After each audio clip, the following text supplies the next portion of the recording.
Então, mais uma vez, boa tarde a todos. Bem-vindos de volta a esse nosso encontro semanal para a leitura do banquete. A gente viu na semana passada quais são os bens que, de acordo com a Diotima, se originam da atuação de Eros sobre a vida humana. A gente viu em que medida esses bens se relacionam à felicidade, né?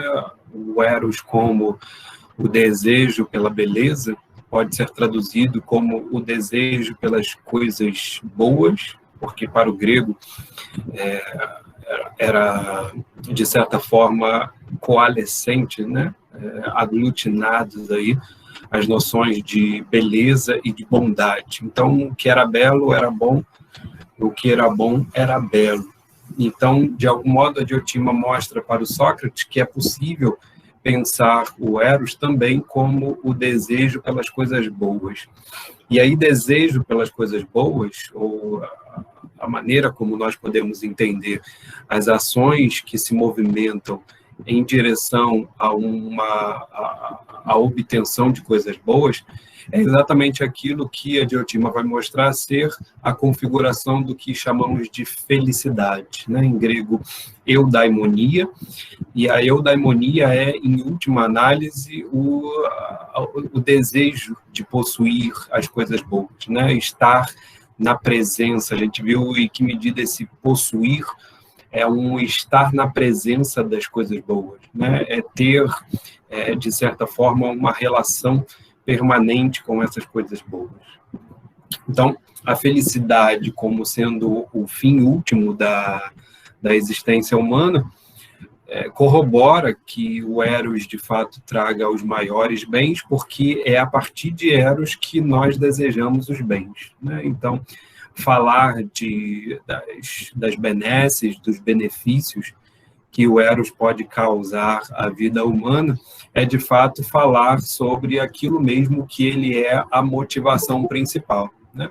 O Eros é, de fato, a motivação para as ações que nos movimentam a termos relação com as coisas boas, né? A nos aproximarmos das coisas boas. Então, Eros, de fato, estaria aí no fundamento daquilo que o grego entendia como sendo a felicidade. E a gente viu em que medida o termo felicidade, que é eudaimonia em grego, já traz a noção de daimon aí embutida, e que vai ter a ver exatamente com essa natureza daimônica do Eros, né? Em última análise, o Eros, tendo essa natureza daimônica, essa natureza intermediária de movimento, digamos assim, em direção a alguma coisa. Boa tarde, Rô. Em direção a alguma coisa, esse movimento em direção a é o que constitui para os homens a sua felicidade. Tá? A gente viu também um detalhe muito interessante com relação à aplicação do termo eros, né, ou o termo predicado amor, né, como amante, amado, ou aquele que ama, porque, em última análise, se todas as pessoas desejam o que é bom porque elas almejam ser felizes, em que medida nós não poderíamos dizer, ou não deveríamos dizer, que todas as pessoas são amorosas, né? Ou todas as pessoas estão influenciadas pelo amor? Por que nós não falamos que todas as pessoas são influenciadas pelo amor, mas dizemos apenas de uma parte delas? Algumas pessoas que apresentam um determinado tipo de comportamento. E aí vai dizer a Diotima, explicando isso para Sócrates, como é que a gente também chama de poesia e de poeta uma pequena parte dos fazedores, dos produtores, daqueles que a gente pode dizer que são os artesãos, tá? Todo aquele que faz alguma coisa é, em última análise, um poeta para o grego, porque o termo aí que está em jogo é poiesis. Então, poiesis, para o grego, significa um fazer alguma coisa que é externa ao sujeito, né? Essa alguma coisa, portanto, pode ser um vaso, pode ser um instrumento, pode ser uma casa, pode ser, em última análise, os versos de uma poesia. E aí Diotima explica por que razão, então, nós chamamos apenas aqueles que se dedicam à arte das musas como sendo poetas, e não apenas chamamos, e não necessariamente chamamos a todos, né, de poetas. É porque, de algum modo, quando nós aplicamos essas palavras, nós aplicamos elas em vista de um determinado tipo de comportamento. E o comportamento, no caso do poeta, ou seja, aquele comportamento que ilustraria, de fato, o comportamento do poeta e do fazer poético, portanto, da produção de poesia, seria exatamente aquele ligado às musas, né? É em vista dessa atitude, em vista desse fazer poético, no caso das musas, no caso das artes, é que, de fato, você tem a aplicação do termo em toda a sua significação. E, por extensão, você poderia dizer que os demais seriam poetas também. Mas o que a Diotima mostra é que a força de significado da palavra é dada exatamente por aquela ação específica, por assim dizer, por aquela modalidade de comportamento que a poesia denota no caso dos poetas. Tá? Então, seria, da mesma forma, aplicado o termo amor, amado e amante a um determinado tipo de comportamento, a uma relação muito específica, e não necessariamente a todos os seres humanos, né? Embora todos os seres humanos queiram, desejem as coisas boas e, portanto, desejem ser felizes, eles não necessariamente receberiam o predicado de amantes, porque exigiria, né, desse tipo de predicado um determinado tipo de comportamento. Tá? A gente viu em que medida a Diotima sinaliza o que está em jogo aí no sentido desse predicado de amar, amante e amado, que é a última frase que a gente leu no encontro passado. O amor é o desejo de possuir sempre o que é bom, né? Então, esse desejo de você sempre estar querendo estar próximo, estar familiarizado, estar na presença das coisas boas, é, de fato, o que movimenta a alma no sentido de um amor. Tá? O que vai acontecer é que a colocação da pergunta aí que a Diotima vai fazer, que a gente vai ler a partir de agora, de fato, entendermos que tipo de modalidade de ação é essa que faz com que alguns poucos sejam chamados de amantes, amados, portanto, tenham aí a aplicação do predicado amor, e não necessariamente todos os seres humanos. Né? Por que nós dizemos, e podemos, em última análise, dizer que nem todos os seres humanos amam, exatamente por causa disso que a gente vai ler a partir de agora. Tá? Então, a gente parou aí exatamente no momento em que a Diotima vai colocar, tendo colocado essa definição última do que é o amor, como o desejo de sempre estar na presença, né, das coisas boas, a gente vai ver agora qual é o tipo de ação que pode ser, de fato, caracterizada como uma ação amorosa. Tá? Então, nós vamos começar aí em 206b. Foi onde nós paramos. Tá? Acharam aí? 206b.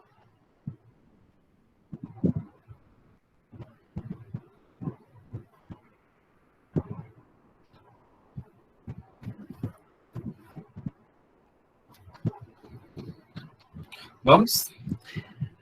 Então, tendo aí definido, né, pela Diotima o que de fato significa o amor, a definição de amor como desejo de possuir sempre as coisas boas, a Diotima vai colocar a seguinte questão: sendo assim, prosseguiu ela, né, se o amor é sempre o amor do bem, de que modo e em que casos aplicaremos o nome de amor à paixão e à intensidade do esforço dos que se afanam na conquista do bem, né? Dos que se afanam, dos que anseiam, dos que se colocam à disposição de, né? Da conquista do bem. A última pergunta: de que modalidade de ação se trata? Poderás dizer-me? Isso a Diotima perguntando para o Sócrates, né? Veja que a todo momento a gente está sendo envolvido aí com uma dialética entre a Diotima e o Sócrates, em que muitas vezes é a própria Diotima quem faz o papel de Sócrates, né? Que costuma fazer o papel do Sócrates em outros diálogos, né? Então a Diotima aí pergunta para o Sócrates de que modo nós podemos entender a ação ou a modalidade de ação que de fato deve receber o predicado amoroso, né? Ou a ação que deve receber o predicado de ser amorosa. Porque, visto que nós não chamamos todos de poetas, apenas aqueles que se dedicam à arte das musas, boa tarde, Giovanni, nós precisamos também entender em que medida aqueles que se dedicam a um determinado tipo de ação, a uma modalidade específica de ação, também deveriam receber o nome de amorosos, tá? Então, se a gente não chama todo mundo de poeta, a gente também não pode chamar todo mundo de amoroso. Quais são, então, aqueles que são amorosos? É isso que a Diotima está tentando fazer com que o Sócrates responda aí em 206b. Tá?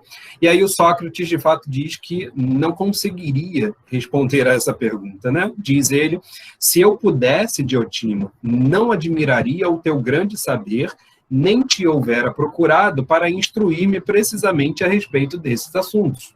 Então, veja, o que o Sócrates está dizendo é, de fato, eu não sei responder, e eu estaria, inclusive, incorrendo numa dificuldade comigo mesmo por ter procurado você enquanto uma grande mestra acerca exatamente desses assuntos.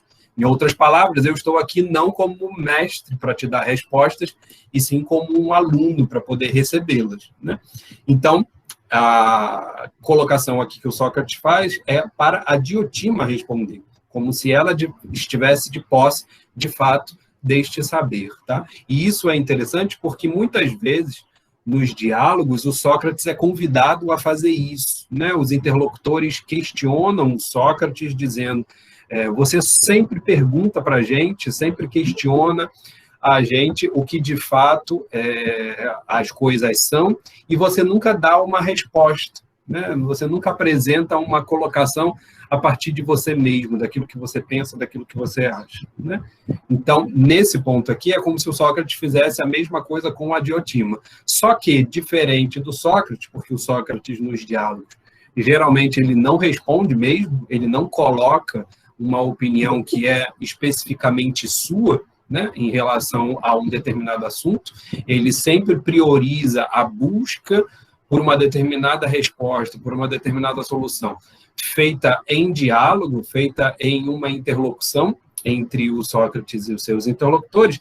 No caso aqui, a Diotima não vai ver nenhum problema em responder, tá? Então, isso é uma postura que, em alguma medida, diferencia a Diotima do Sócrates. Isso é importante sinalizar. Então, a Diotima colocou a resposta, a pergunta, e ela mesma vai responder, dizendo o seguinte: então, vou dizer-te, respondeu. Estamos aí em 206b, tá? Então, vou dizer-te, respondeu. Amar é gerar na beleza, ou segundo o corpo, ou segundo o espírito. E aí está dada, portanto, a definição não exatamente do que é o amor, mas de qual a ação que o amor executa. ou seja, qual é o tipo de ação que pode receber o predicado amoroso. Qual é o tipo de ação que pode ser, de fato, dita inspirada por Eros? A ação que pode ser dita inspirada por Eros é a ação de gerar na beleza. Tá? Gerar, aí, como a Diotima está respondendo, o termo em grego é tokos. Tokos en kaló, né? En kaló, na beleza. Né? Então, tokos, gerar, esse tokos está relativo, né, ao significado mesmo da gestação feminina. Né? Por isso que eu falei no encontro passado, que agora a gente ia ser apresentado para a visão, para a tradução feminina, digamos assim, da natureza erótica, né? Da natureza de inspiração de Eros. Por quê? Porque a Diotima vai colocar a influência de Eros sobre as ações humanas no sentido de mostrar para a gente quais são as ações humanas capazes de ser predicadas como amorosas, exatamente fazendo a relação, uma analogia com a ação de gerar um filho, né? A ação de fazer a gestação de uma criança. Então, as ações que podem ser predicadas como amorosas são aquelas que gestam algo na beleza, tá?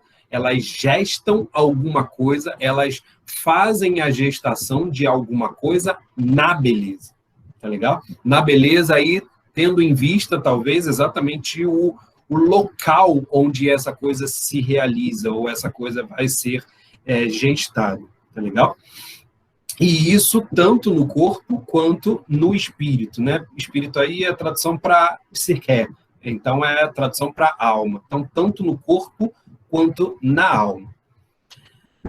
É preciso ser adivinho, diz o Sócrates, para apanhar o sentido de tuas palavras. Não compreendo, né? Muito provavelmente vocês também não compreendem o que a Diotima está querendo dizer com o amor ser uma gestação na beleza. E aí ela vai explicar, então, o que ela quer dizer com isso. Pois bem, me disse, vou falar com mais clareza. Todos os homens são fecundos, e aí homens no sentido de ser humanos, tá? É antropoi. Todos os seres humanos são fecundos, Sócrates, ou segundo o corpo, ou segundo o espírito. Então, existe uma qualidade que faz o ser humano, tanto no espírito, tanto na alma quanto no corpo, serem fecundos. E quando atingimos determinada idade, nossa natureza tem vontade de procriar, tá? E aí está relacionada com as duas coisas, seja com relação ao corpo, seja com relação à alma. Ora, procriar no feio não é possível, terá de ser no belo, tá? Essa frase é um tanto enigmática, a gente pode dizer, porque lembrem lá que essa discussão, né, do Sócrates com a Diotima tinha iniciado exatamente pela dúvida que o Sócrates tinha de, afinal, se o Eros não era belo, ele então era feio, né? Vocês lembram disso? E a Diotima ri do Sócrates, né, zombando, dizendo, você pensa apenas em termos de belo e feio? Você não tem aí uma noção de algo que está no intermédio, né, a meio caminho entre a beleza e a feiura? Então, tendo colocado o Eros no âmbito daimônico, que é esse âmbito intermediário entre a beleza e a feiura, causa-nos estranheza a Diotima voltar a fazer exatamente essa polaridade entre a beleza e a feiura. Tá? Então, a gente não vai necessariamente entender beleza e a feiura aqui, nesse caso, me parece, se não estivermos em vista exatamente essa intermediação que o daimon Eros faz entre a feiura e a beleza. E como é que é essa intermediação? Vamos lembrar lá, ela é descrita no intuito de fazer uma analogia com os extremos entre a ignorância e a sabedoria. Lembram disso? E o Eros era visto, inclusive, como um filósofo. Por que era visto como um filósofo?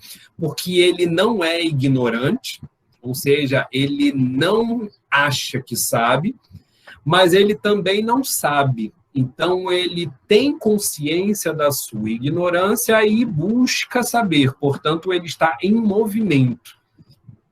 Lembram disso? O filósofo é aquele que está em movimento, por isso que a gente chama a filosofia de amor ao saber, né? O filósofo é um amante da sabedoria. Um amante por quê? Porque ele está em movimento, ele está se movimentando na direção da sabedoria.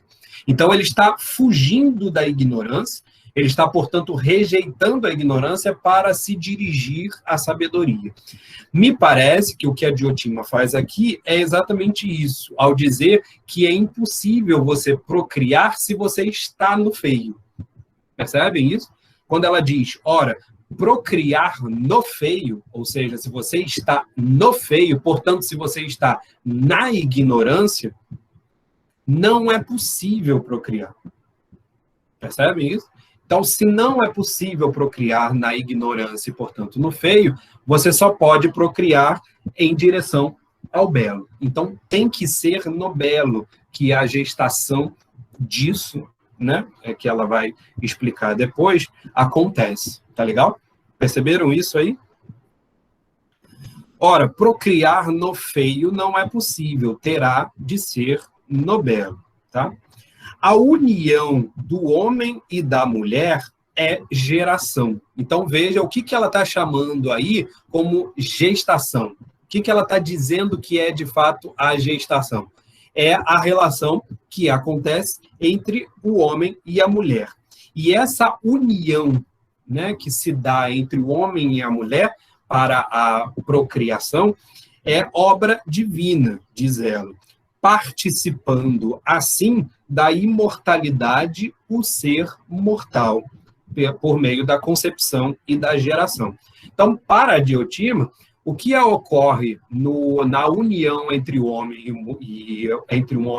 e uma mulher, portanto, aí você pensando nessa dicotomia dos sexos, como a produção de um outro ser vivo, né, tendo em vista a concepção, é exatamente o processo que, para a Diotima, vai ser relacionado como um ato divino, né? Como um acontecimento divino. Está na posse dos seres humanos, em última análise, participarem do poder divino no momento em que eles se colocam em união para poder gerarem uma outra vida, né? Para eles poderem gerar um outro ser. Tá legal? Então, para a Diotima, essa união que faz a gestação de uma outra vida é uma obra divina, porque é o modo que os homens têm de participar da imortalidade. Tá? Ela vai explicar isso melhor mais à frente. Mas é impossível que se realize no que é discordante. Então, veja aí que, em alguma medida, é necessário que haja a unificação, que haja uma harmonia entre os dois, né, o homem e a mulher, para que haja, de fato, a gestação. Tudo que é feio está em discordância com o divino, ao passo que o belo está em consonância com ele. Logo, a beleza é a parteira da gestação, ou da geração, tá? Aí a ideia é sempre pensar na ideia da gravidez feminina mesmo, tá? Como oriunda de uma unificação entre homem e mulher. Veja que interessante. Quando a Diotima tinha apresentado para o Sócrates, né, na página anterior, que ele poderia muito bem substituir o belo pelo bom, e aí, portanto, ela fez aquela argumentação mostrando que os homens desejam a felicidade, né? Porque a felicidade é a finalidade última dos seres humanos, e a felicidade se realiza por meio da posse das coisas boas, né? Essas coisas boas podem ser também coisas belas. Quando o grego sinaliza a união entre beleza e bondade, entre coisas belas e coisas boas, ele está, na verdade, sinalizando também como a gente deve entender o negativo, ou seja, aquilo que é oposto ao belo e ao bom. Tá? E o que é oposto ao belo e ao bom está aí no termo aiskros, né? Aiskron. Aiskron tem a ver com vergonha, tem a ver com aquilo que é vergonhoso. Então, veja, para a gente entender o que a Diotima está querendo dizer com o Eros é a gestação na beleza, é necessário a gente entender que esse Eros é a gestação nas coisas que são valorosas, ou seja, nas coisas que são louvadas por uma determinada coletividade. Lembram lá daqueles discursos anteriores, se eu não me engano, do Pausanias, que ele falava que determinadas sociedades têm determinadas visões acerca daquilo que é belo e daquilo que é vergonhoso, né? Então, dependendo da comunidade em que você esteja, você vai ter um determinado tipo de visão acerca do que é valoroso e daquilo que é vergonhoso, percebe? Então, o que a Diotima está dizendo, em última análise, é que dentro de uma determinada comunidade a gente só cria, a gente só procria em vista daquilo que é o mais valoroso, tá? Em função daquilo que é o mais valoroso. Aquilo que nos envergonha não nos movimenta para a procriação. Tá legal? É essa a ideia que ela vai apresentar, que ela está apresentando aqui nesse parágrafo, que ela vai tentar deixar ainda mais claro, tá? Mas deu para acompanhar? Está dando para acompanhar aí até agora? O que vocês estão achando?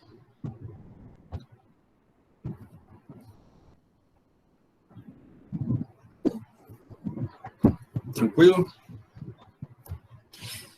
Então, o que a Diotima vai fazer também é uma referência a duas deusas mitológicas, tá?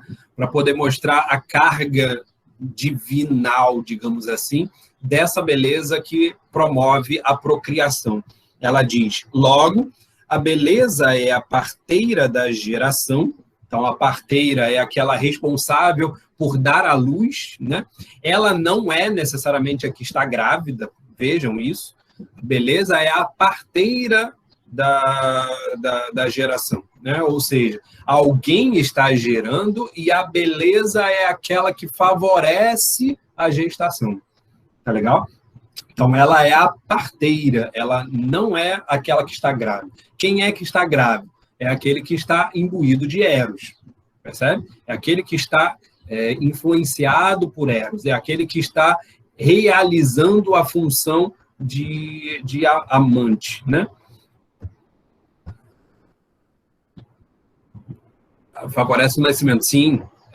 Essa é a ideia da parteira, né? Aquela que ajuda as mulheres a darem à luz, né? Hoje a gente chamaria das doulas, né? O nome das parteiras hoje estão mais aí desenvolvidos em vários conhecimentos aí relativos àquilo que hoje se chama a doula, tá? Aquela que ajuda as mulheres no parto, tá? Então, é como se a beleza fosse aquela que favorecesse a gestação.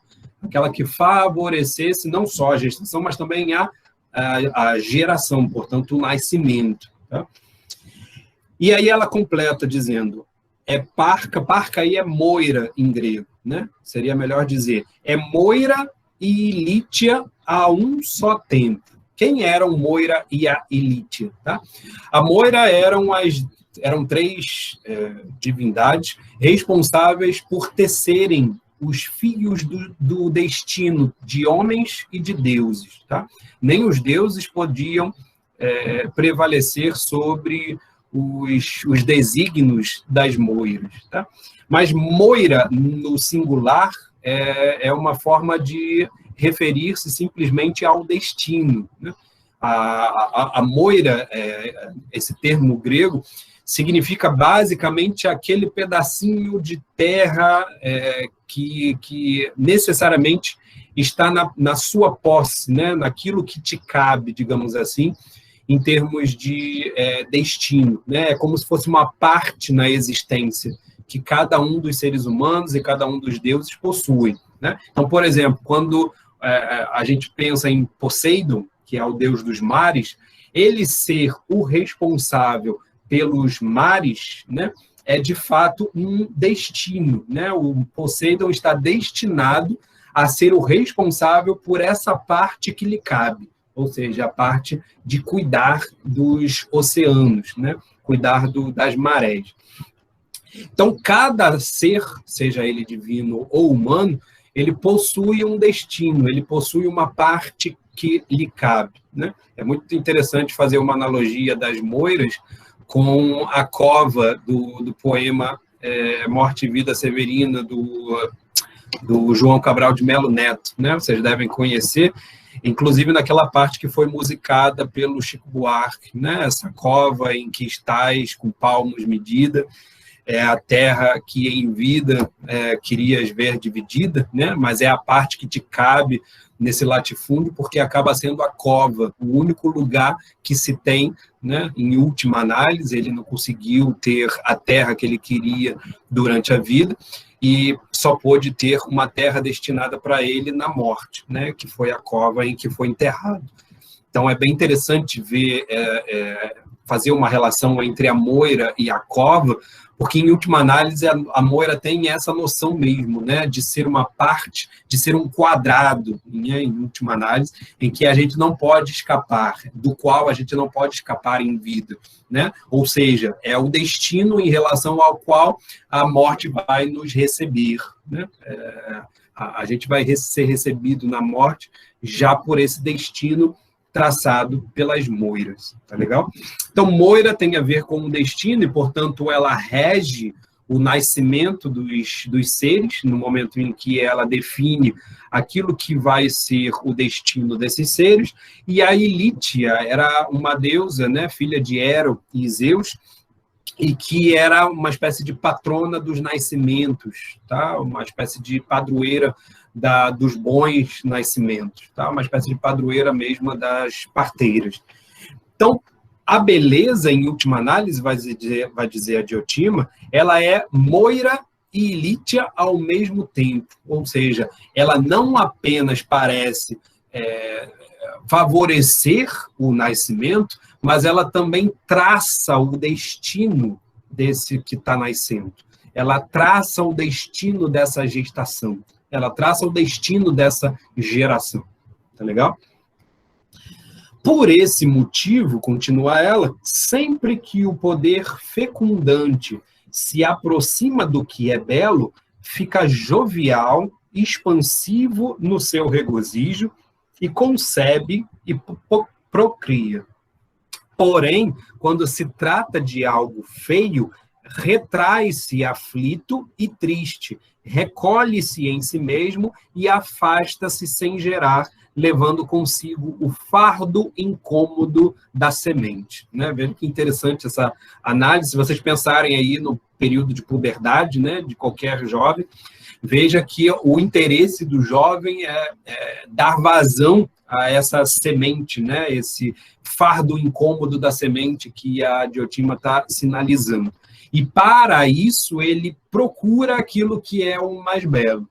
Tá? É na beleza que ele se sente motivado, ele se sente impulsionado a, de fato, se expandir e, portanto, procriar. Né? Essa noção de expansão como procriação também é bem interessante porque, em última análise, a gente está fazendo paralelo, né? A Diotima está fazendo paralelo aqui entre a procriação carnal e a procriação da alma. Tá? Então, essas duas coisas estão implicadas nessa descrição que ela está fazendo. Então, quando nós estamos frente a uma beleza, a algo belo, a gente se sente motivado a se expandir. Ao contrário de quando a gente está em relação a algo feio, né? Mas veja, a gente não vai entender necessariamente esse algo feio como simplesmente estético, né? Mas tem a ver também com um qualificativo moral. Sempre tem a ver com um qualificativo moral também. Em outras palavras, aquele jovem, ele não procria facilmente no vergonhoso. Ele não se sente impelido quando está frente a algo vergonhoso, tá? Mas ele se recolhe, né? Portanto, ao invés de se expandir, ele se recolhe e afasta-se sem gerar.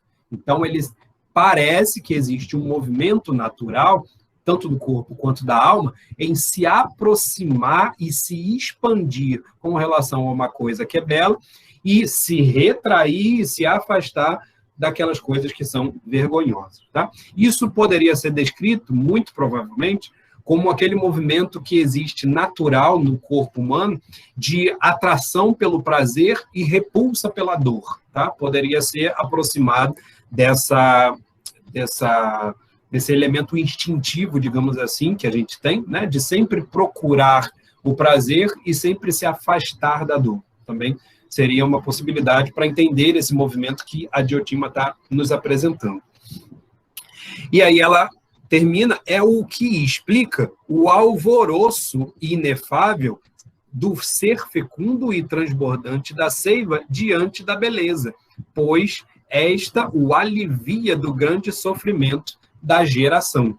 Né? Em si, em vista dessa beleza que ele se sente motivado a procriar, isso explica o alvoroço que esse ser fecundo possui no momento que está frente a uma beleza.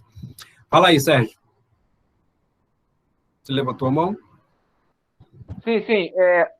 A vergonha, como é que se entende o termo vergonha? Ele aparece algumas vezes como repulsa ao feio ou não atingir ao belo. O que seria vergonha nesses aspectos? A gente tem que entender esse vergonha aí sempre num qualificativo moral mesmo, né? Eu fiz aí o resgate, né? Quando a gente começou o discurso da Diotima, eu falei que nesse momento do diálogo, o Platão está, de certa forma, retomando vários dos temas dos outros discursos. E quem tinha colocado essa questão do belo e do feio como relativos a valoroso e a vergonhoso foi o Pausanias. E o Pausanias diz assim, determinadas sociedades têm, né, cada uma das comunidades, cada uma das culturas, vai atribuir algo que é valoroso e vergonhoso para determinadas coisas e para outras não. Né?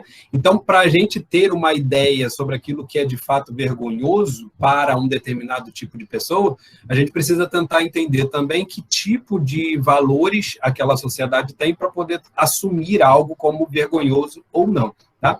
O que eu quis deixar bem esclarecido para vocês é o quanto para o grego esse feio, né, que aparece aqui na tradução, que está traduzindo o termo askron, né, tem a ver exatamente com o vergonhoso, né, que é exatamente isso que o termo em grego está trazendo para a gente. Então, é interessante a gente pensar esse vergonhoso, não necessariamente em termos estéticos apenas, né, algo que seja feio, mas em termos daquilo que você evita fazer, porque senão você seria mal visto, percebe? Tem uma ideia aí de sustentar a feiura como aquilo que as pessoas repelem, né? E a feiura, nesse caso, seria exatamente você fazer determinados atos, cometer determinadas ações que as pessoas repelem. E, portanto, se você for visto fazendo esse tipo de ação, as pessoas vão te ver como alguém vergonhoso, percebe? Então, a gente evita determinadas ações que são vistas como ruins, exatamente para não sermos vistos como vergonhosos. Tá? O grego tem muito forte essa noção ética de vergonha, no sentido de você evitar ter uma imagem ruim frente às outras pessoas. Tá? Não sei se ficou claro aí para você o que eu estava querendo dizer com isso. Só para entender, para o texto, a ideia de vergonha, então, tem um valor moral para o que diz respeito à moral do grego na época. Exatamente. Do comportamento que afasta ele do belo ou da verdade. né? Ou do ideal. Então, nesse aspecto, então, né? Exatamente, isso aí. E aí, claro, dependendo do tipo de cultura que você esteja, esse tipo de vergonha vai modificar, né? Determinadas culturas vão enxergar uma coisa como vergonhosa e outras não, né? Então, dependendo da cultura, aquilo que é vergonhoso pode ser modificado. O que a Diotima e última análise está se referindo é exatamente ao comportamento que nós temos, que parece ser um comportamento natural, de repelir, de evitar aquelas coisas que podem se mostrar vergonhosas para uma determinada comunidade. Mas não em termos de conteúdo, para dizer exatamente o que é vergonhoso para cada um ou não, percebe? Isso varia conforme a cultura. E tem a ver, claro, com a virtude, né? Como a Ellen estava apontando aí. Porque se nós evitamos aquilo que é vergonhoso, nós também buscamos aquilo que é valoroso, né? Então tem a ver aí com valor, aquilo que a sociedade valora, né? Aquilo que ela acredita ser valoroso. E aquilo que uma sociedade acredita ser valoroso é exatamente aquilo que vai movimentar as ações humanas para exatamente essa finalidade.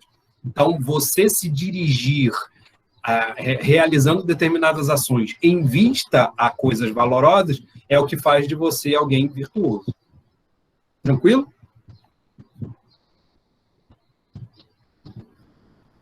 Tudo bem.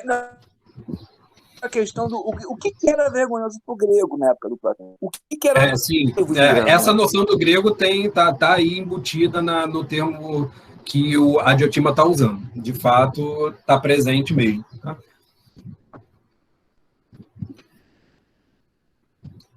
Então, veja aí, ó, no finalzinho da colocação da Diotima, ela explica que aquele alvoroço do jovem em procriar quando frente à beleza pauta-se exatamente por essa natureza do que é, de fato, a beleza provoca, né? Pois, e aí ela completa, esta o alivia do grande sofrimento da geração. É como se a beleza fosse a responsável por aliviar tanto o corpo quanto a alma daquele, e olha que ela coloca como um peso, né? Esse, vamos dizer assim, esse grau de excitação que se pode sentir tanto fisicamente quanto animicamente, esse movimento, né? A Diotima acredita, né? Como ela coloca aí, é um peso e um grande sofrimento, né? Aquela alma juvenil, né? Ou então aquela pessoa, de algum modo, que se sente privada de gerar, de gestar, ela, de fato, acumula não só uma pena, mas um grande sofrimento. Por quê? Porque o amor, Sócrates completa ela, não é o amor do belo como imaginas. Olha só como é que ela vai agora redefinir um pouco aquilo que ela tinha apresentado antes. Não é o amor do belo como imaginas. Que é, então, pergunta Sócrates outra vez, e ela diz, é procriar e gerar no belo.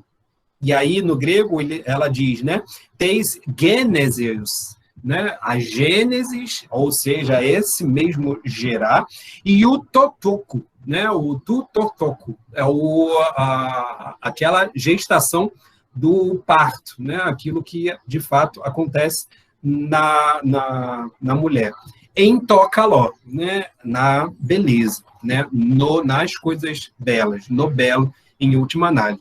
Então, amor não é necessariamente o amor do belo. Naquela definição que ela tinha dado, o amor é o desejo pelas coisas belas, né, ou pelas coisas boas, sempre estar de posse das coisas belas e das coisas boas, vai dizer a Diotima, se você tivesse que definir melhor o que é o amor é o desejo de procriar e gerar sempre nas coisas boas.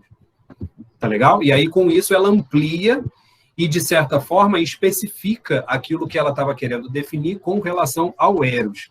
O Eros é uma determinada ação que movimenta aquela pessoa que é o amante, né? Aquela pessoa que é dita amorosa, né?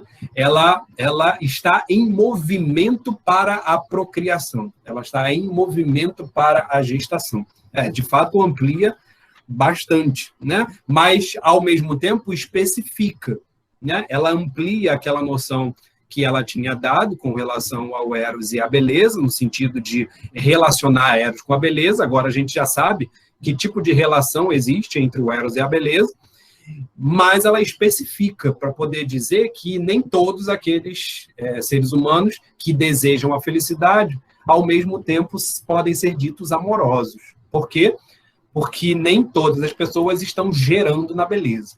Embora a beleza provoque a gestação, nem todas as pessoas estão desejando gerar, estão desejando gestar. Tranquilo?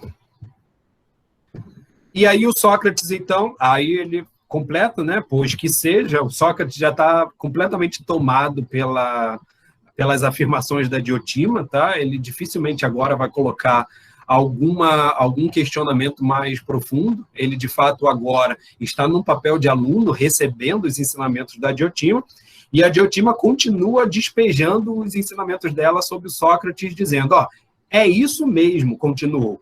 Mas, por que geração? Veja que ela mesma faz as perguntas para que ela possa responder. O Sócrates já não está mais com essa disposição para questionar. Mas, por que geração? Por ser por meio da procriação que os mortais participam da eternidade e da imortalidade. Aquilo que ela já tinha falado antes, lembra? A união entre o homem e a mulher que procria, né, é uma união divina. Por quê? Porque possibilita que esses seres mortais se repliquem e, portanto, se eternizem. Eles vão participar, em alguma medida, da eternidade, da imortalidade dos deuses. Há pouco admitimos que o desejo da imortalidade está necessariamente ligado ao bem, visto dirigir-se o amor para a posse perpétua do bem, né? Quando ela tinha feito a referência à substituição das coisas belas pelas coisas boas, para mostrar que todos os homens desejam ser felizes, ela tinha mostrado que o desejo pelas coisas boas, né, ele se mantém. Por quê? Porque a felicidade precisa ser a posse dessas coisas boas. Portanto, a manutenção dessas coisas boas. Estar de posse continuamente dessas coisas boas. Então, estar de posse continuamente dessas coisas boas pode ser muito facilmente deslizado para o sentido da imortalidade, no intuito de ser o máximo possível ao ser humano se aproximar daquilo que é divino, ou seja, imortal. Quanto mais eu tiver a possibilidade de estar de posse, estar na presença, me relacionando com as coisas belas e boas, mais eu vou ser feliz. E, portanto, mais próximo da divindade eu vou estar. Tá? Então, há pouco admitimos que o desejo da imortalidade está necessariamente ligado ao bem, visto dirigir-se o amor para a posse perpétua do bem. A conclusão forçosa desse argumento é que o amor é o anseio de imortalidade. Tá? Então, ela faz uma relação aqui temporal, porque antes ela tinha falado de sempre, né? Vocês lembram lá? A definição do amor é o desejo de ter posse sempre daquilo que é bom ou belo. Esse sempre vai ser transformado nesse momento em eternidade. Percebe? Em perpetuar-se. Né? Então, essa posse desejada de você estar sempre em relação com as coisas boas, ela se traduz em um desejo pela imortalidade, de um desejo por participar da eternidade. E aí o Sócrates completa narrando o que ela está apresentando, né? Tudo isso ela me explicou aos pouquinhos, vai dizer o Sócrates, nas ocasiões em que conversamos a respeito do amor. Então veja que interessante, o Sócrates não teve apenas uma conversa com a Diotima, ele de fato teve uma convivência. A gente pode dizer que, em última análise, o Sócrates está tendo aqui uma relação pedagógica, erótica, no intuito de aprender as coisas do amor, as coisas de Eros. Então, é uma convivência que ele faz com a Diotima no intuito de ir aprendendo com a Diotima o que significam essas coisas do amor. Ele não teve apenas uma lição, percebe? Ele está tendo aqui, na verdade, um ensinamento, né? Uma convivência com a Diotima para, de fato, aprender essas coisas. De uma feita, e aí em outra ocasião, tá? Ele já está falando agora de um outro momento, aconteceu, ela perguntou-me: Sócrates, qual te parece ser a causa desse amor e desse desejo? Veja que é sempre a Diotima que vai colocando para o Sócrates como é que se pergunta, né? Quais são as perguntas-chave que a gente tem que fazer no momento que a gente está procurando saber alguma coisa, né? O Sócrates está ali completamente à mercê dos ensinamentos que a Diotima apresenta. Então, ela indica para ele como é que se pergunta. E qual é a pergunta que deve ser colocada agora? Qual é a causa desse desejo e desse amor? Ainda não observaste em que estado de braveza ficam os animais no tempo de procriar, os que voam e os que marcham, como que padecendo todos eles dessa loucura amorosa, né? Loucura aí é no intuito mesmo de doença, tá? No sentido mesmo de ser uma coisa que nos acomete. Primeiro quando se unem, depois para criar os filhos, e como até mesmo os mais fracos se atrevem a defendê-los contra os mais fortes, e a morrerem por eles, e como suportam os horrores da fome e tudo mais só para alimentá-los, né? Então a Diotima está dizendo o seguinte: já percebeu o que acontece com os animais quando eles estão em vias de procriar, né? Em vias de fecundar, não só em procriar, mas também em fecundar, no cio, em última análise, né, como nós dizemos, eles fazem de tudo, né, enlouquecem. Quando a fêmea tem os filhotes, ela vai fazer de tudo para alimentá-los, para protegê-los. Então, existe um comportamento, mesmo no território dos animais, que é motivado, em certa medida, por um comportamento erótico, ou seja, um comportamento de fecundação em vista da procriação e de proteção daqueles filhotes que são gestados, que são gerados por aquela atitude de fecundação. Com referência aos homens, acrescentou a Diotima, poder-se-ia imaginar que eles assim procedem por meio da reflexão, né? Se a gente fosse falar no caso dos homens, os homens fazem tudo isso, mas fazem refletindo, né? Eles não fazem simplesmente por loucura, ou por doença, como no caso dos animais. Mas entre os animais, qual poderá ser a causa dessa disposição amorosa? Saberás dizer-me? Então veja que a Diotima está preocupada com o que acontece entre os animais. Tornei a confessar-lhe minha ignorância, diz o Sócrates. Então me perguntou, como? Pretendes vir algum dia a ser grande sabedor da arte de amar e ignoras esse ponto, né? Olha a Diotima zombando aí do Sócrates, dizendo, como é que você quer ser um grande mestre das coisas do amor se você ignora esse ponto, né? O que acontece com os animais no cio, né? Nesse caso, se cada indivíduo já traz consigo um destino a ser seguido, como foi dito anteriormente, seria então possível fugir dessa realidade, sendo que o destino, da forma como entendemos, não pode ser mudado. Nesse contexto, alguns nascem para amar e outros não. Fiquei preso a essa ideia do destino. Pode ser, né? Porque o destino, de fato, está traçado. Dessa forma como o grego entendia, inclusive, existe muito pouca possibilidade para a liberdade no sentido de livre-arbítrio que nós entendemos, né? Ou seja, as ações livres no intuito de pensar a gente como criador do nosso próprio caminho é, de fato, uma noção que não está dada pelo pensamento grego, tá?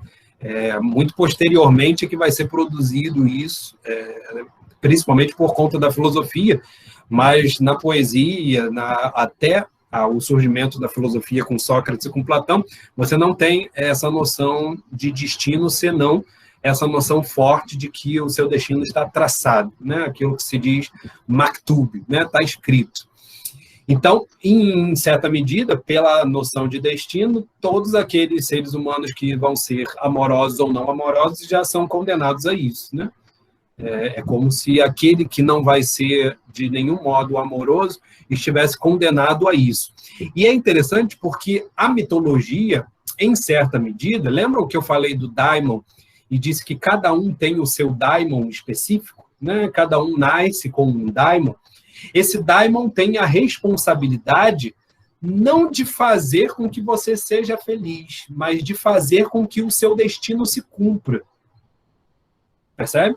Então, o daimon, né, em certa medida, ele vai direcionar as suas atitudes, os seus comportamentos, a sua vida, o seu modo de vida, para que o destino se realize. Tá? E isso, você pode relacionar o daimon com o Eros, mas nem todos os seres humanos vão ser influenciados por Eros. Tá? O Eros vai ter como possibilidade uma espécie de abertura, né, para que você possa, em alguma medida, refletir acerca daquilo que se está fazendo, né? Mas não no sentido de direcionar você para um lugar diferente daquilo que já estava traçado pelo seu destino. Em última análise, você vai ter que dizer que, de fato, as pessoas que vão ser amorosas durante a vida, elas acabaram nascendo para isso, né? O destino as move para isso. Diz aí, Giovanni. Quer falar? Boa tarde, novamente, professor. Professor, essa ideia de destino não faz com que a pessoa ela não se preocupe com o futuro, porque, queira ou não, o destino já está traçado e independente do caminho que se siga, eu vou chegar lá, porque é uma coisa que já está definida aí. A gente vê muito o pessoal religioso usando esse caminho de destino aí. Aí, quando o senhor falou lá, que foi muito breve, eu fiquei preso nisso aqui, eu não consegui mais nem acompanhar o resto do que o senhor está falando, porque, para mim, eu não consigo conceber essa ideia de estar preso a um destino.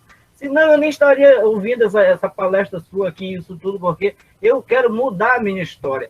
Agora, se uma pessoa colocar na cabeça dela que ela já está com o destino traçado, ela vai dormir, vai esperar, vai acontecer de qualquer jeito. É nesse sentido aí que eu queria que o senhor desse uma luz aí. Obrigado. Mas veja só, a gente tem uma visão de destino que é bem parecida com essa que o Giovanni está colocando, né? Ao que parece, as coisas estão traçadas e não adianta a gente fazer nada. Mas como é que o grego entende o destino? Ele entende exatamente como uma meta, digamos assim, né? Aquele alvo que você tem a atingir. E você não sabe qual é o alvo. Então, não é que o destino ele te movimenta a inércia. Porque te movimenta a inércia é ótimo, né? Ele te faz inerte. Não é que o destino, enquanto algo traçado, ele não move você a querer fazer determinadas coisas. Muito ao contrário. É exatamente porque você não sabe qual é o seu destino que você vai fazer de tudo para conhecê-lo.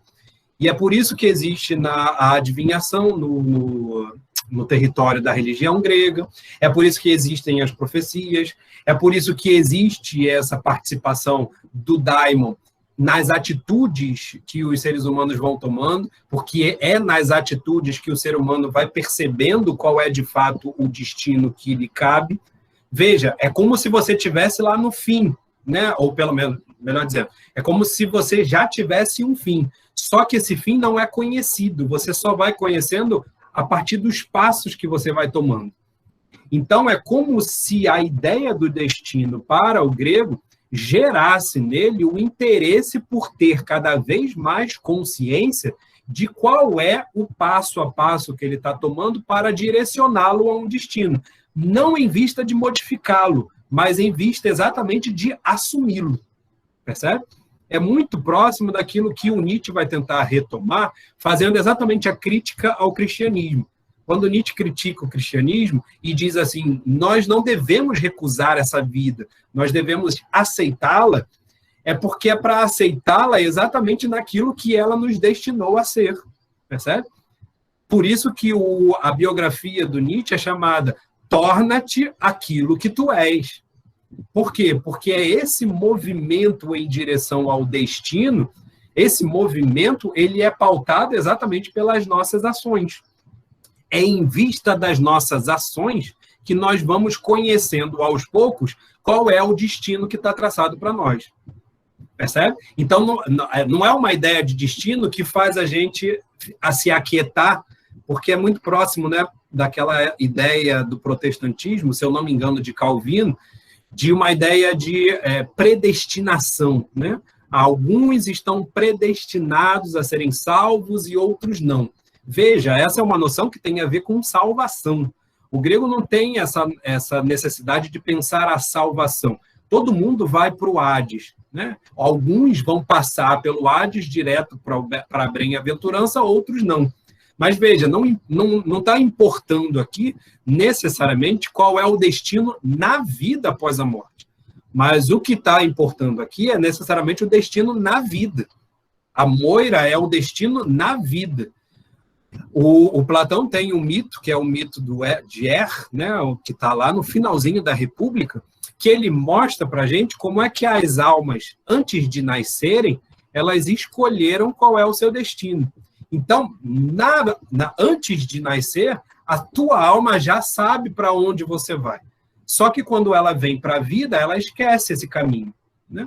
O caminho que nós traçamos em vida para seguir o nosso destino, ele nos está oculto. Por quê? Porque a gente bebeu do rio Lete. Lembra do rio Lete, que é o rio do esquecimento? Para eu poder descobrir qual é o meu destino, eu tenho que encontrar a verdade. A verdade, portanto, é a leteia, né? É você descobrir, é tirar a coberta de cima daquilo que oculta, né? É o véu que oculta o nosso destino. É por meio dessa ideia de ação humana é que nós, de fato, vamos conhecendo aquilo que nós somos, percebe? Em Nietzsche, o destino está ligado ao amor fati, amor ao mundo do jeito que ele é. Exatamente. É por isso que eu estou fazendo essa relação com o tipo de entendimento que o grego tinha com relação ao destino, percebe? A relação do destino do grego é exatamente esse modo pelo qual o Nietzsche está lendo a ética grega, né? No sentido de mostrar que o destino grego é o amor pela vida, é o amor pelas nossas ações. De tal modo que a gente passa a conhecer melhor o nosso destino à medida que a gente passa a conhecer melhor as nossas ações. Então, ao invés de a gente largar, abrir mão, né? Eu já fui escolhido e não preciso mais me preocupar com as minhas ações, porque as minhas ações vão ser perdoadas e eu vou estar lá no céu de qualquer forma, percebe? Esse é um comportamento da forma como nós hoje pensamos destino, mas não é a forma como o grego pensa o destino. O grego pensa o destino no intuito de compreender o que significa essa meta que foi traçada para ele. Ele vive a vida exatamente no intuito de conhecer essa meta. E a meta só vai ser conhecida tendo consciência de como é que as nossas ações estão fazendo com que a gente caminhe até lá, fazendo com que a gente se dirija até esse alvo. Ficou claro, Giovanni? Beleza, professor? Obrigado aí, beleza. Gostei muito da explicação. Gostei muito da explicação. Tranquilo. Obrigado aí. Eu vi o bêbado isso. O Platão, de fato, tem essa riqueza, né, de nos convidar a pensar em conjunto com a mitologia, né? De fato, foi uma pergunta bem interessante, né? Dá a possibilidade para a gente repensar um pouco essa questão do destino, tal como é colocada pela nossa cultura também, né? A gente tem uma visão mais limitada, digamos assim, disso que o grego estava chamando de moira, de destino. Onde eu estava... Então, o Sócrates estava falando aí que a Diotima explicou tudo para ele aos pouquinhos, né? E aí ela pergunta para ele qual é a causa desse amor e desse desejo. E ela diz: ainda não observastes em que estado de braveza ficam os animais no tempo de procriar, e fala que os homens, de alguma forma, são levados pela reflexão quando agem. Mas, com relação aos animais, é interessante compreendê-los, porque senão a gente não compreende o que é o amor. E aí ela zomba do Sócrates, dizendo: como é que você quer saber sobre as coisas do amor se você não compreendeu ainda como é que os animais estão agindo em vista da procriação, né? E aí o Sócrates completa essa ironia da Diotima dizendo: ó, por isso mesmo foi que te procurei, Diotima, como disse há pouco, por ter perfeita consciência de que necessito de mestre. Explica-me a causa desse fato e das outras manifestações do amor. Vamos parar por aqui, então? Podemos continuar nessa parte. Na próxima semana, a Diotima vai explicar aqui o que significaria esse desejo que acontece, inclusive, nos animais, tá? Então, é uma posição diferente daquilo que a gente tinha visto até agora, porque, a princípio, o Eros era algo que influenciava os seres humanos, né? Ao que parece agora, a gente vai ter uma ideia mais estendida de Eros, enquanto, inclusive, uma espécie de entidade cósmica, né? Muito parecida com aquela descrição que o Erexímaco fazia. Tá? A gente sempre está resgatando alguma noção dos discursos anteriores. O Erexímaco tinha apresentado a ideia de que o Eros ele era próprio a todos os seres existentes, né?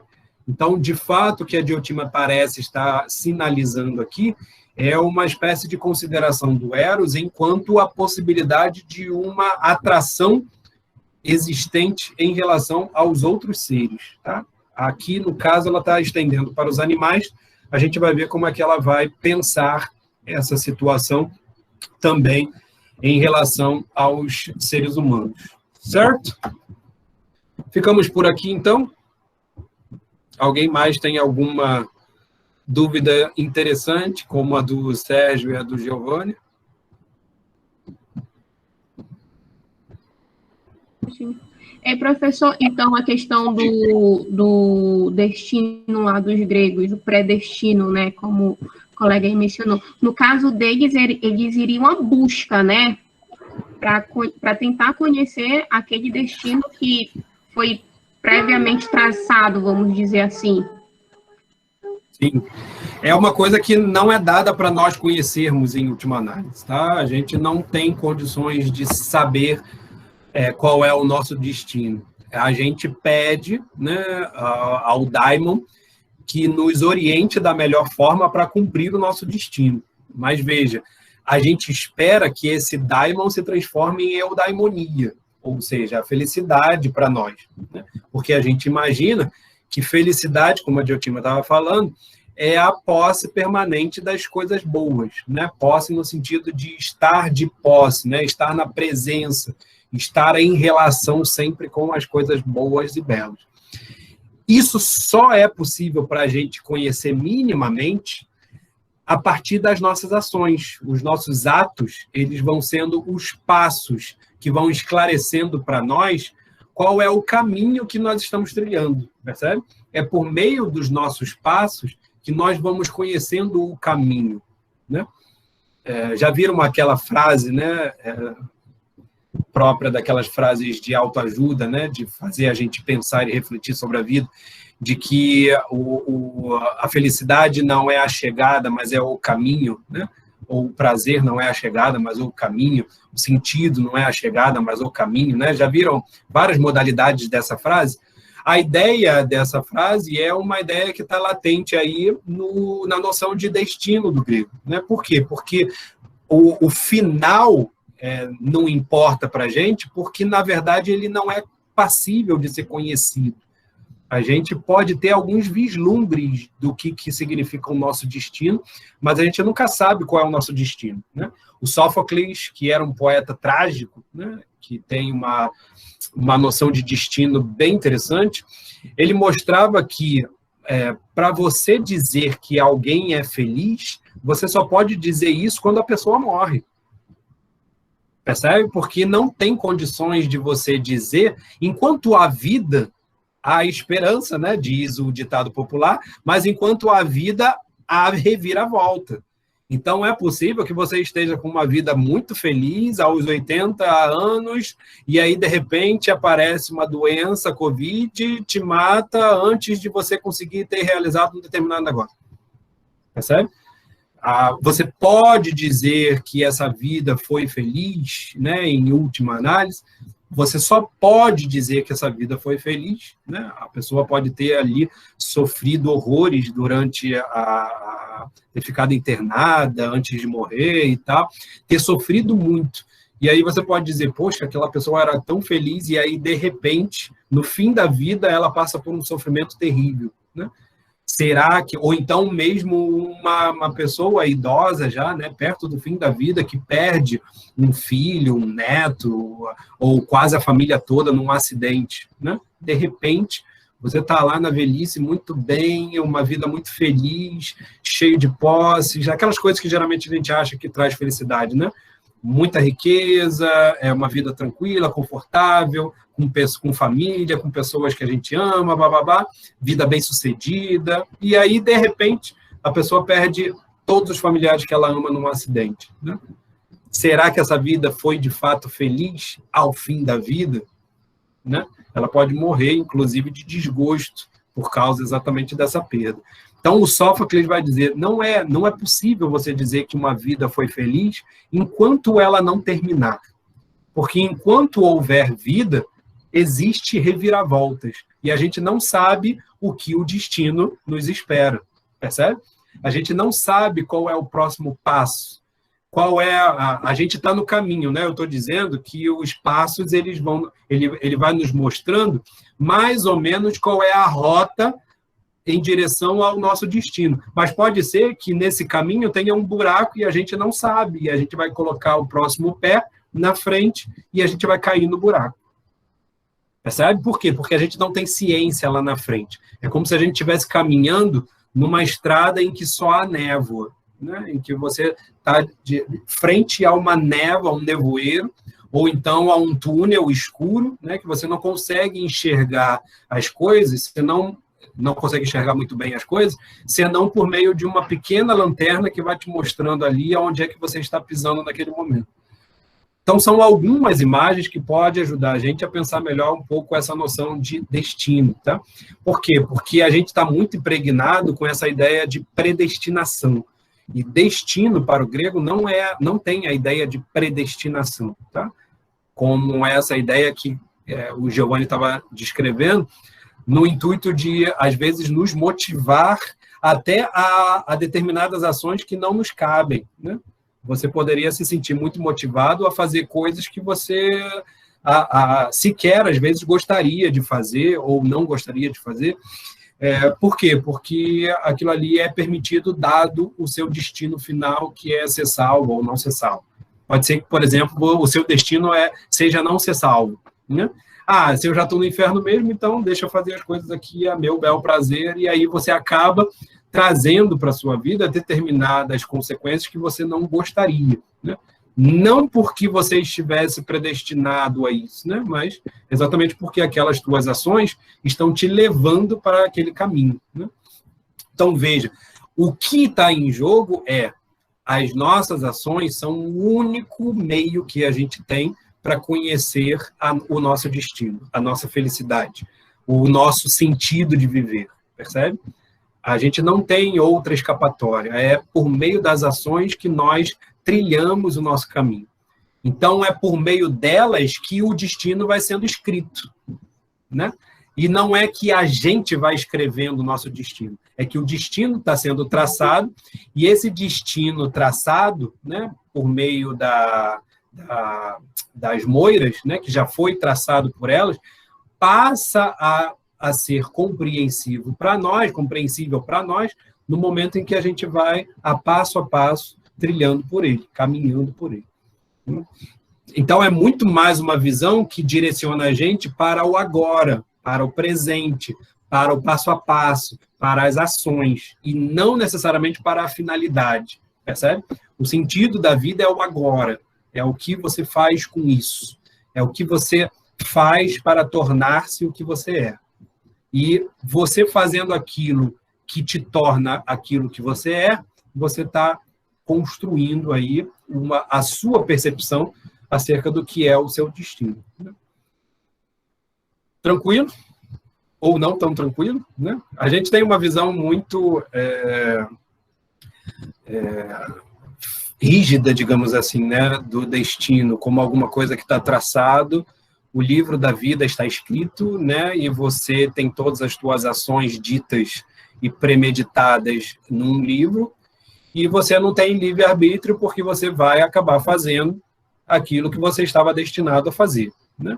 Essa é a ideia que a gente tem. Mas veja, para o grego não está interessando compreender o livro. Né? Eu não quero ler o livro, porque o livro não está na minha posse. Eu não tenho condições de ler o livro. Mas eu posso entender qual é o sentido do livro, o sentido desse objetivo da minha própria vida. Qual é o sentido e o objetivo da minha própria vida? Como é que eu vou descobrindo isso? Eu vou descobrindo por meio dos passos que eu sigo ao longo do caminho. Diga aí, Sérgio.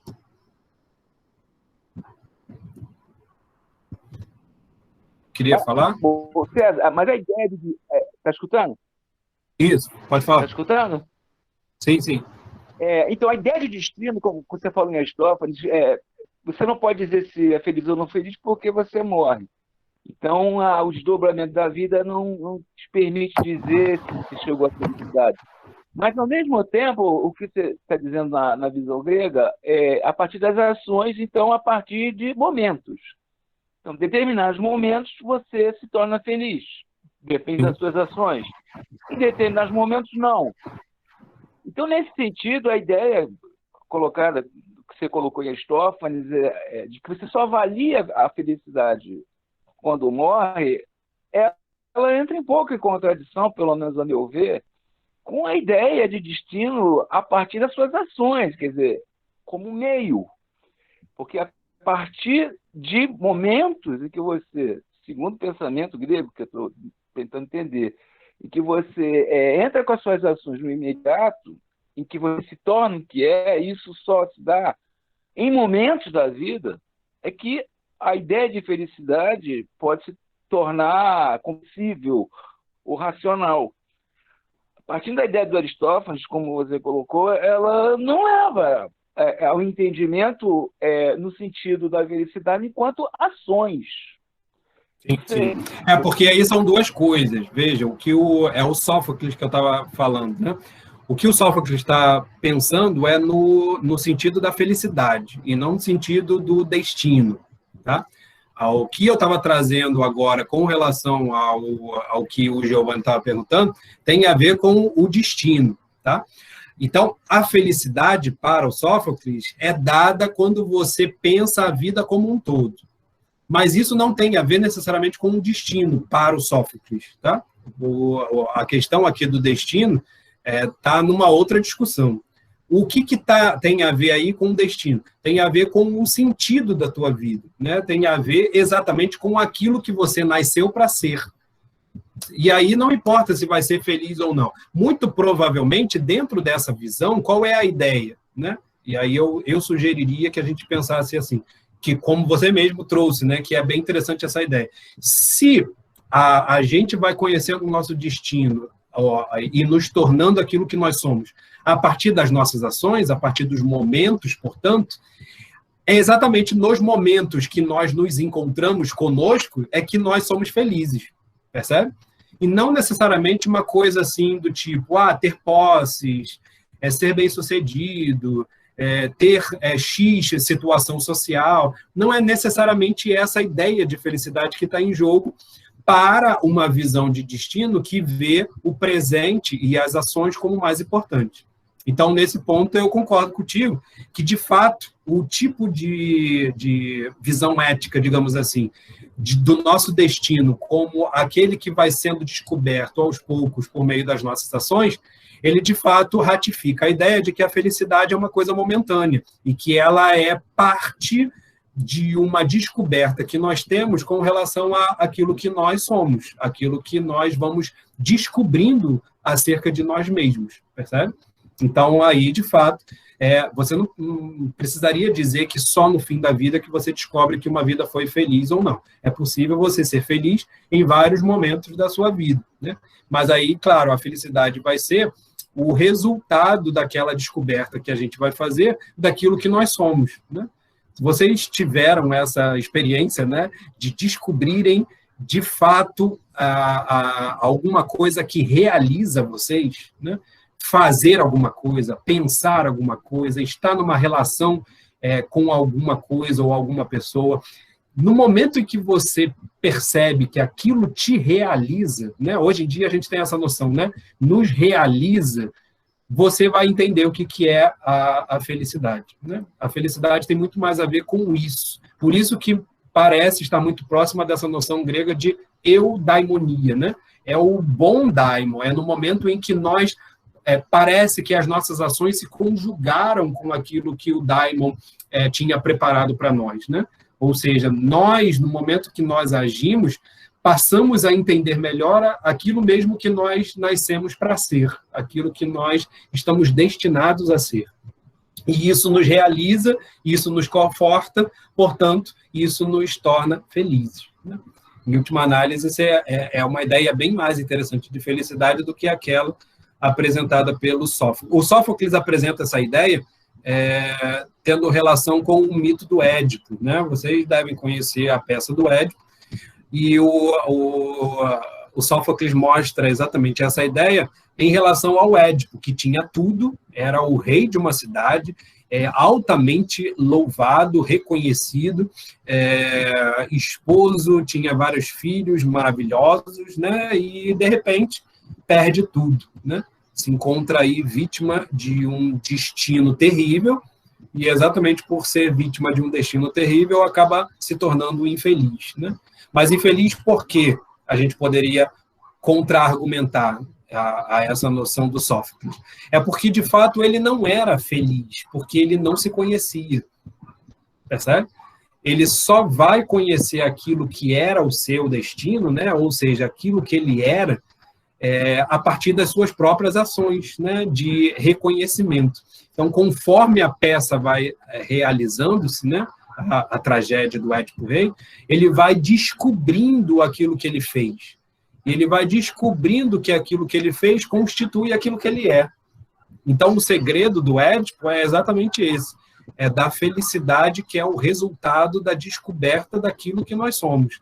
Não é necessariamente uma felicidade no sentido das pessoas entenderem, porque as pessoas veem a felicidade como tendo posses, bens, riqueza, fama e etc. Né? Mas é uma felicidade no sentido ético do termo, porque você descobriu que você está realizando o seu destino. E esse é o melhor daimon, né? Esse é, de fato, aquilo para o que você nasceu. Pode ser um destino terrível, né? Você pode chegar ao fim da vida e chegar à conclusão de que você está destinado a ser um Hitler, né? Esse foi o destino que a vida traçou para você. Mas veja, se isso é o destino que a vida traçou para você, em última análise é isso que tem que fazer você feliz, né? Independente das circunstâncias e das consequências também, tá? Por isso que é tão difícil você aceitar o seu destino, né? Eu tinha falado do Nietzsche aqui, respondendo ao Giovanni,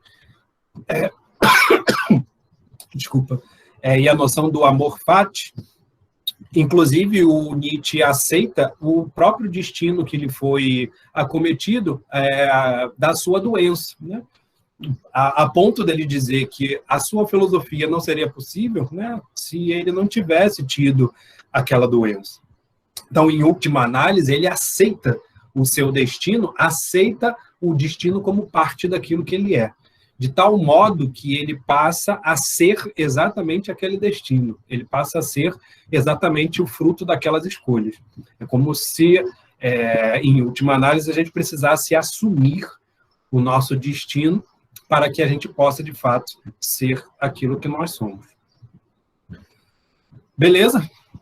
Boa essa discussão sobre destino e ações, hein? Espero que vocês fiquem aí a semana toda pensando sobre isso. Qualquer coisa, a gente pode voltar um pouco mais no encontro que vem. Tranquilo para vocês? Alguém mais atormentado com o destino? Por hoje já deu. Nada, tranquilo. Bom, fiquem aí pensando, então, nessas colocações, né? Pensem no destino de vocês e não esqueçam que vocês estão destinados a nos encontrarem aqui outra vez terça-feira que vem, certo? Abraço, então, pessoal. Até semana que vem.